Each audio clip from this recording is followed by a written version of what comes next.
Hey guys, how's it going? So today we're going to be working on 3 different things, starting off with a really fun project. This is a gift planter for Erin's mom for her birthday this evening. We're going to go over there for dinner. So I thought I would share what I picked out for her. And then when we're done, because it is hot out today, it's 102 right now, it's supposed to be 104, we're going to move into the Hartley and we're going to do some trimming on those Lonicera topiaries that we started this past winter. Was it winter when I did that or fall? Anyway, it was when it was cold outside.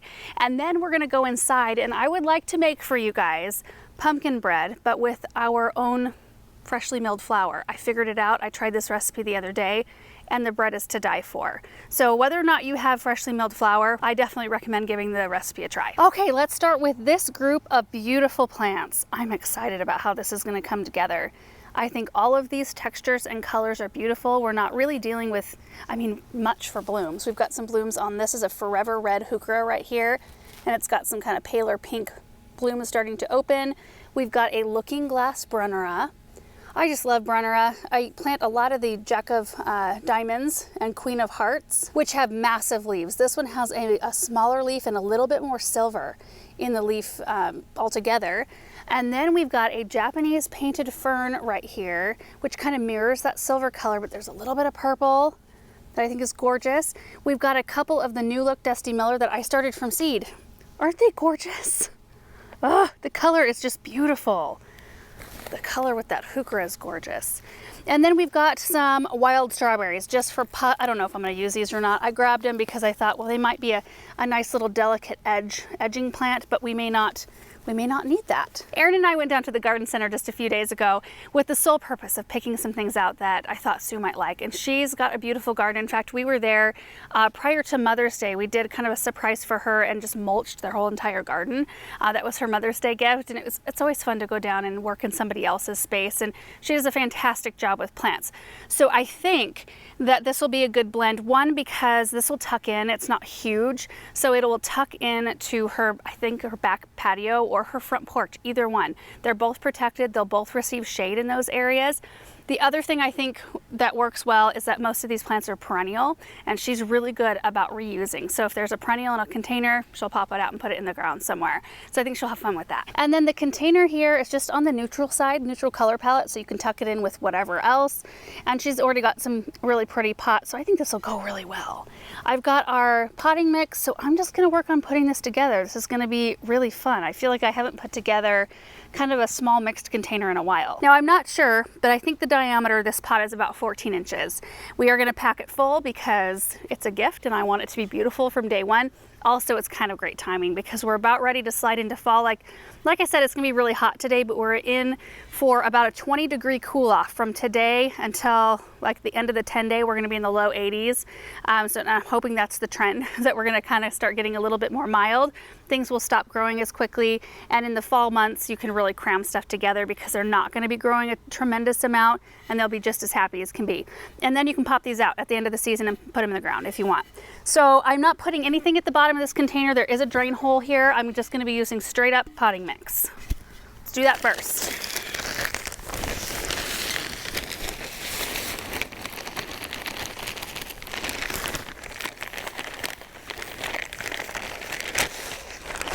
Okay, so you can see how full I filled that. There's a couple inch lip here, which means what I'll do is just move soil out of the way when I get ready to plant something, and then tuck that soil back in around the root ball. And most likely I won't have to add extra soil. If anything, I might have to take a few handfuls out, which I prefer to do over putting more in. Let's start with the Japanese painted fern, which I think is a zone 4 through 8, and it grows 18 to 24 inches tall and wide. Wants kind of a shady, part shade to shade location, but they do fairly well in our area. And you would think that ferns wouldn't because we're pretty dry here, but so long as you've got it in shade and it's got moisture to its roots, it's just fine. I'm kind of gonna do this with a back because I'm guessing it's gonna be tucked up against a wall. Just a little bit of a rough at the root balls, not much. I think that'll work. So I'll take that soil and tuck it back around so there's no air pockets. Get all the way around the back side of the root ball. You know, let's do the next plant, be the heuchera maybe. I wonder if I'm gonna even be able to fit any of the 4 inchers in, and we'll see. I don't know. I used to cram stuff in containers with abandon. Like I just didn't even, didn't even pay attention to how many plants I was using. Oh, that root ball came right apart. That'll be easy to fit in here. Tuck that one right back here. Oh, so pretty. And then you can kind of work the leaves around. But we're gonna tuck up the soil here.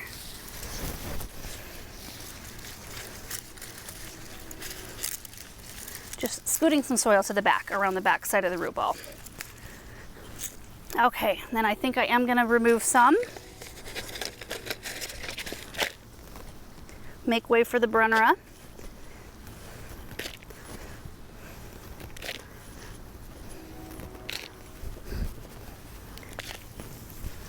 That should do. Oh, I didn't give any stats on this heuchera. Now, you guys, this one is, like I said, a forever red. It grows 7 to 14 inches tall and 14 inches wide, so it's not huge to start, which is kind of nice, easier to keep tucked into a container like this. Hardy to zone 4. And then this looking glass grows 12 to 16 inches tall, 2 feet wide, hardy to zone 3. And this one can take moist soil if you've got that. Oh gosh, that's so pretty. How's that looking from the front? I'm gonna come look. I think I'm gonna switch these two real quick.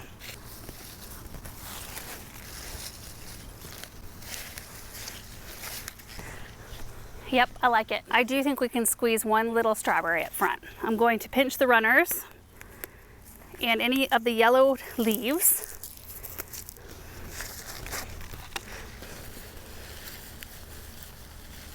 It's pretty. Okay, then I make one last pass through. I just feel the tops of the soil or the tops of the root balls.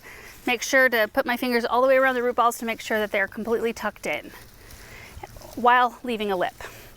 You want to have like a good inch of distance between the top of the soil and the top of the pot so that when you go to water, it's easy and you're not making a mess like having soil come over the top of the pot there. Oh, that's so beautiful.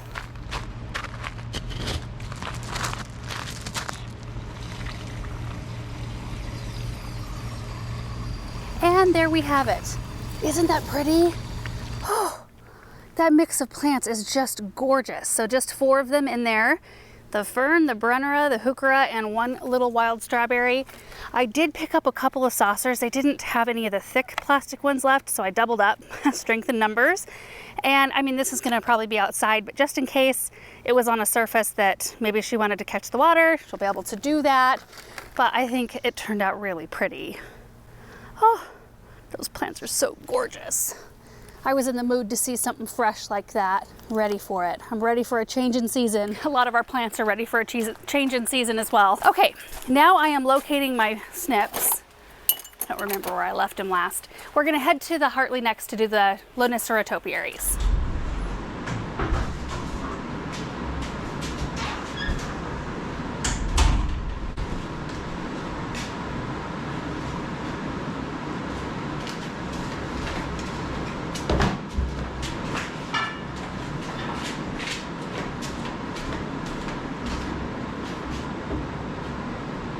All right, so this is what we're gonna be doing. These are the Lemon Beauty Lonicera.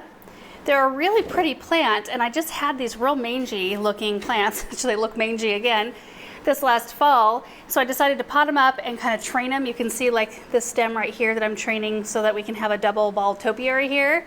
We need to train it back over a bit more, but they grow so fast. And that's probably the reason why I have not seen these sold as a topiary before. I thought, well, maybe I'll be onto something. Starting these into topiaries and then seeing their growth rate. At least they like it here, so they're growing really quickly. With their growth rate, I'm not sure that it's a great one to make into a topiary because you'd have to be trimming on it all the time. But I'm gonna maintain the course at least to complete a year to see how it goes. Yeah, so we're just gonna be trimming all these up. And each one of them has a little bit of a different shape. Like this one will be trimming more into a sphere down here and then a sphere up here. Oh my goodness, these are the rest of them right here. So some of them I'm leaving in the sphere form altogether just because they didn't really have a good main central stem to create a double topiary. And then this one right here, I trimmed it to like within an inch of its life and I thought for sure it was gonna die. But I kept a bunch of stems just to see what would happen. And I want to make this one like balls on the end, but they just keep growing so wild. My goodness. And it looks like everything in here needs a good drink. So we're gonna be watering things, trimming these up, probably grooming a little bit in here, and the air is running at the moment. Oh, if you stand right here, that air is cool. It feels really good. Oh, I should just set up shop right over here, right above this. But this right here is not a bad way to spend an afternoon. I'm looking forward to it.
So much more tidy. I went ahead and trimmed up the vine right there because it was reaching down too, and it was kind of just, everything was a little bit of a jumble.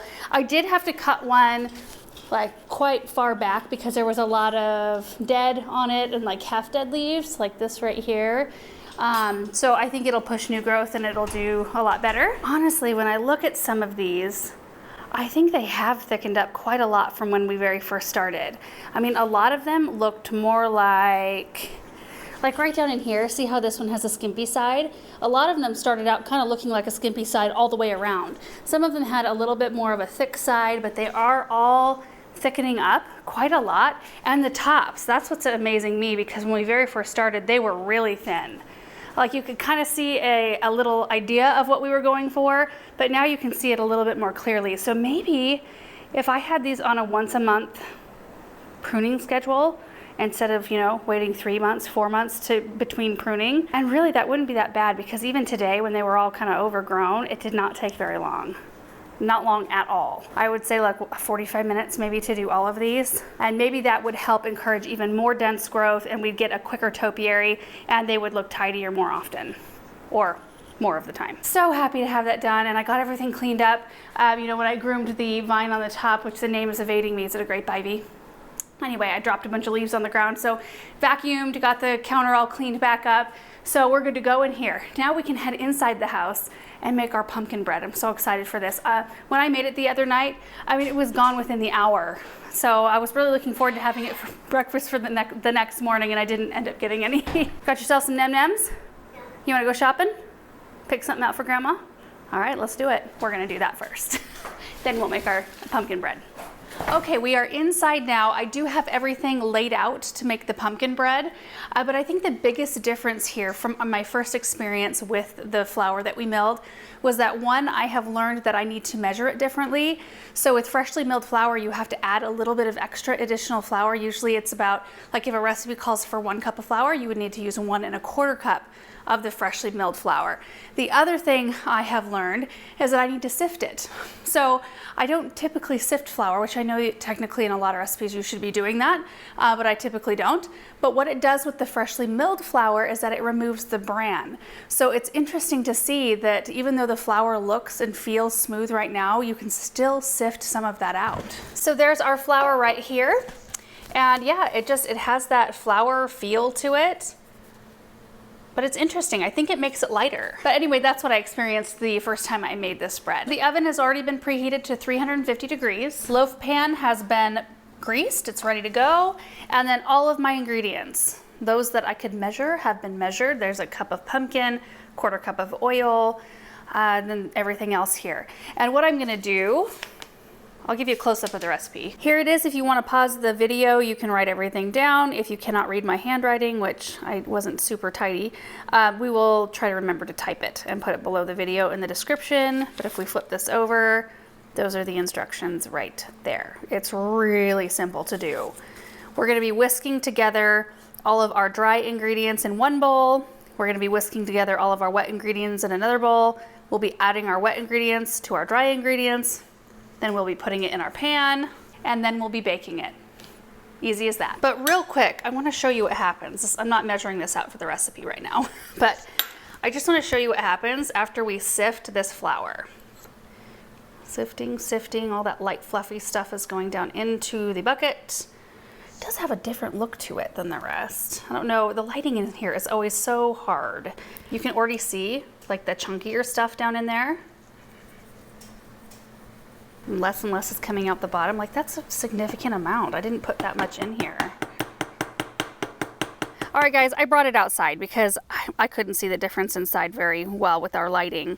Lighting's much better out here. So the bran there is on the left, sifted flour is on the right, and it just made a huge difference when we made the pumpkin bread this last time to have the stuff on the left removed and just use that light fluffy stuff on the right. One note about this recipe is that it does call for 1.5 cups of flour, but when you are measuring it, like I said, freshly milled flour, you want to err on putting a little bit extra in there. So for 1.5 cups, you would want to use a quarter cup plus 1/8 of a cup. If you're doing tablespoons, what is that? 6 tablespoons extra? What I do is 1.5 cups, just generously heaped. That's what I did last time. It turned out great. So let's get this bread whipped up in the oven because it does take about 45 minutes to bake.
Boom.